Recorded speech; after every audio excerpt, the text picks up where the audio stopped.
If you liked the video, remember to like, comment, and sub. I've also made a Discord server. If you want to join, check the description for a link.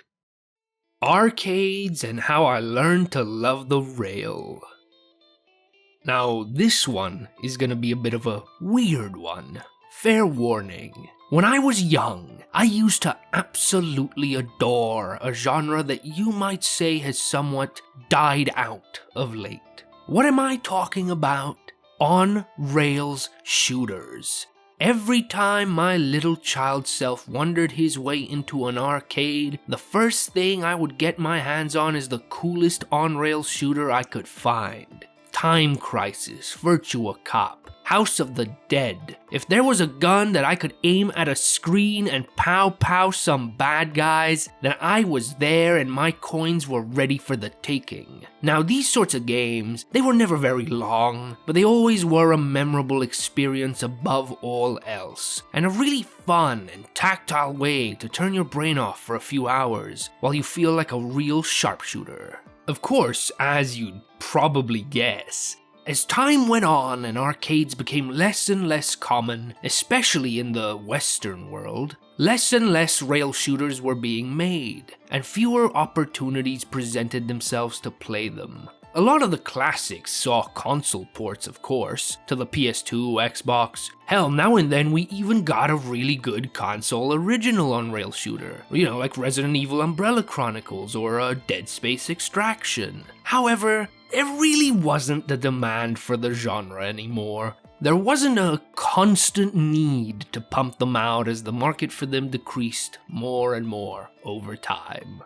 Oddly enough, my love for the genre never quite went away, so anytime a fun rail shooter did come out, or one of the oldie but goldie ones got some sort of port to modern hardware or PC, I was on that wagon in an instant. It's remained one of the rare treats that I look forward to. Sometimes I'm even incredibly pleasantly surprised. For example, when the Typing of the Dead Overkill came out, which was a really novel concept for a way to do a rail shooter on PC, with you having to type words instead of aiming with a mouse. Now I know most people don't care about this genre at all. I realize I am in a very small niche of potential customers for games like this, but that doesn't mean I don't want to still talk about it here and there, and boy did I find the perfect game to talk about in regards to modern rail shooters in this day and age.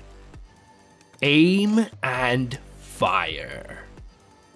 Blue Estate is a rail shooter adaptation of an Eisner-nominated graphic novel by Viktor Kalvashev and Andrew Osborne. It was released all the way back in 2015, but really did fly under the radar. Even I didn't hear about it until a few years ago, as it just didn't get the most explosive of critical receptions. Much like the graphic novel, which I have read, and has some of the most eye-catching art I've seen in a comic, the game is an incredibly pulpy adventure based on a fictional LA, where you play as two leading characters, Tony Luciano, a crazy son of a mafia godfather, and Clarence, a down-on-his-luck retired ex-Navy SEAL. Now this genre isn't exactly known for its riveting stories. Hell, just look at House of the Dead. Man committed a sin, disturbing the life cycle of nature. The original sin that man is responsible to protect the life cycle. I have made a creature to rule over mankind.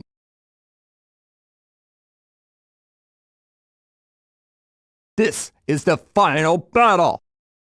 But Blue Estate does manage to make its short runtime quite engaging as a result of the effort everyone is putting into voice acting these incredibly cheesy action movie stereotype characters. Both Clarence and Tony are likable enough as they spout cliche one-liners and constantly end up on the end of different punchlines that make their bumbling shoot-a-thon one to remember.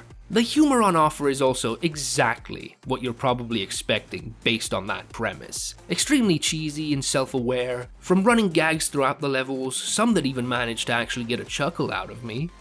Wet floor sign, huh? Yeah, you'd actually have to clean this place to get it. Wait!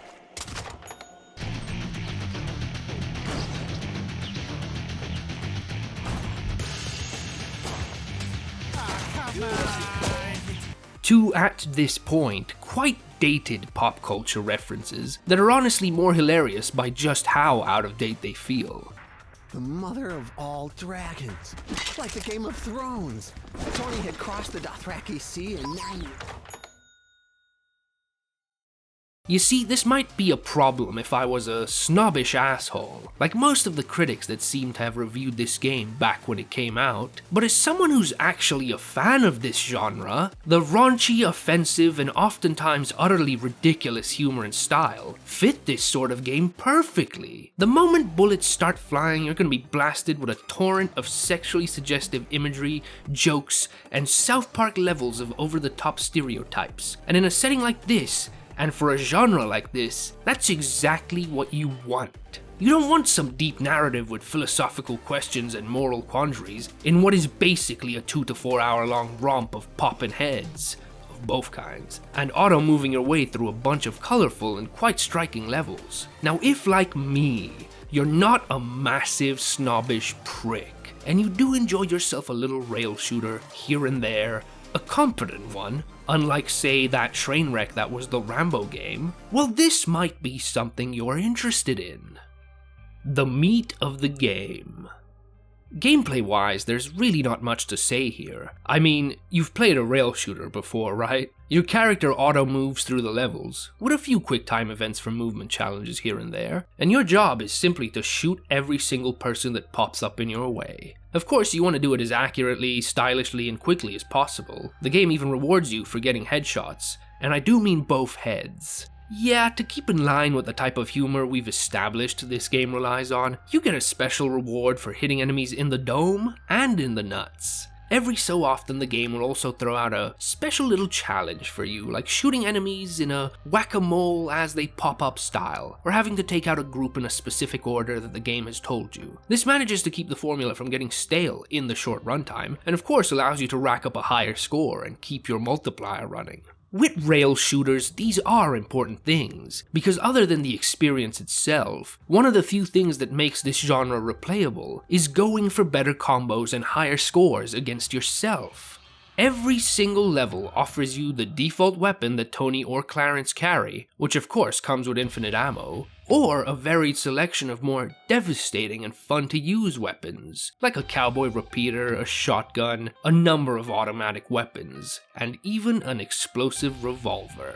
They all feel good to use, and the feedback and sound of the guns manage to keep me engaged for the entire run of the game. This isn't high art, nor is it an especially demanding experience, but it is fun, and if you're a fan of the genre, it hits all the right beats to make it an enjoyable time. The game also does allow for a number of different input methods, from mouse and keyboard, which is how I played it, to controller, to even a light gun, if you have one you can set up.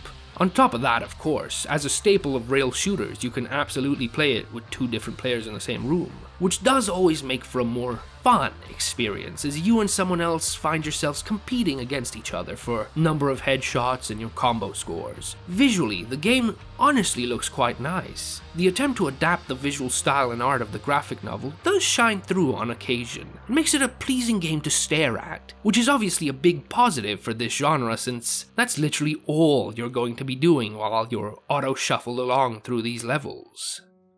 Riding off into the sunset. Like I said, this is a bit of a weird one. I really can't recommend the game to you if you're not in any way a fan of this genre, as you probably just won't get much out of it. But to someone like me who grew up on these rail shooters in the arcades and has always continued to have a bit of a soft spot for them, I can very easily spot a good one when it comes my way. And this is a very competent entry into the genre for those of us starving for more and who find themselves replaying House of the Dead for the 100th time.